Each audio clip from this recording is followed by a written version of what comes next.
Here with Steve Hoback of Patriot's Path Foundation. How are you, Steve? Fine, thanks. How are you doing today? Tell us what the Patriot's Path Foundation is. Patriot's Path Foundation is a nonprofit organization of veterans helping veterans. What we look at is the invisibly wounded, is what I call them. A lot of our veterans have had homelessness issues, PTSD, substance abuse. Most of them have been through a program at the VA, which are great programs, but they complete that and they really have no place, no structure in their life. What we have right now is 5 houses in Martinsburg, West Virginia. We're housing 25 vets, so they've got a safe environment. No house mother. It's come and go as you please. Well, yes and no. Okay. They've got to pay their rent on time. They've got to be responsible, but they all know what the rules are, and they're grown men, and they have to abide by the rules. We offer education assistance, computer skills, money management, which was a big thing for a lot of these guys. Just a safe environment for them to indoctrinate themselves and become the functioning members of society that they want to be. Now, what's your background? I was an airborne infantryman in the Army for 12 years.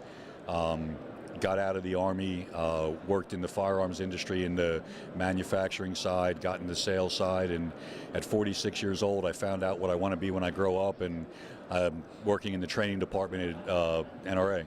Well, thank you for your service to our country. So your service makes you want to help, your fellow veterans. Now, tell me the kind of stuff you're doing on a daily basis or a weekly basis. What we're doing, like I said, with the vets is, the educational assistance. We just opened up a computer learning center in one of the houses. We're trying to branch out. We started out locally, but we've got long-range plans. We've been contacted by veterans groups in Chicago and Albuquerque that they see our model, they see that it works, and they want to implement our same programs. We're also, being from the NRA, I started talking with our senior leadership and getting some outdoor activities for these guys. Humping through a jungle with an M16 or living in a park isn't the warm and fuzzy outdoor experience we want them to have. So we had our first annual Pull for the Patriots charity trap event in conjunction with the Isaac Walton League in Centerville. Yeah. And in Northern Virginia. Yes. And had a good turnout for that. And we just want to grow from there. We're getting our guys fishing, putting them in deer stands. We're adopting parts of the Shenandoah and cleaning them up and getting them out. One of the things we want these individuals to do is to feel the sense of wanting to give back to the community. So it gets them outside of themselves, thinking about the bigger picture. So. Now, you personally, what's been your most rewarding experience with one of these guys or gals? I don't know. There's so many. I wish I could devote myself full time to it. I do what I can, but to see, I went through some different programs in the VA myself, and to see these guys that were kind of lost in the hallways when I was there, and see them come out now, and they're happy and they're productive and they're proud, and instead of thinking things were owed to them, they realize now that they can earn these things, and it means a whole lot more. So. See, what's the difference with some vets? Why weren't you lost in the hallway? How did people, get in that condition in the first place? I was kind of a wind dummy for the Patriot's Path. I went through a couple programs at the VA, and before the Patriot's Path was really the Patriot's Path, I had a couple of gentlemen who mentored me, and they went on to become our president and our CEO of the foundation.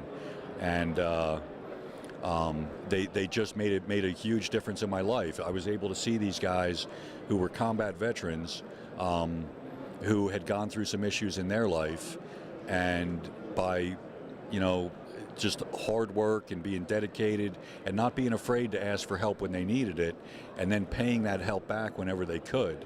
I had role models that I wanted to be like. Isn't that the toughest part, though? You're talking about people who are literal warriors and, fighting and risking their lives every day, and they come back. Asking for help is the hardest part. It is a big thing. But, people, hopefully they come to see that it's not a sign of weakness. It's a sign of strength. If they can see that the little bit of help they get now they're going to be able to give that back down the road to somebody else. You know, we'd love to see our guys who complete the programs come and become volunteers afterward. You know, so we become we become a self-perpetuating institution. So, well, good luck. We hope and maybe get the TV and the radio exposure here. It'll get you known nationwide. Give me a website people can find out more. very easy. www.patriotspath.org.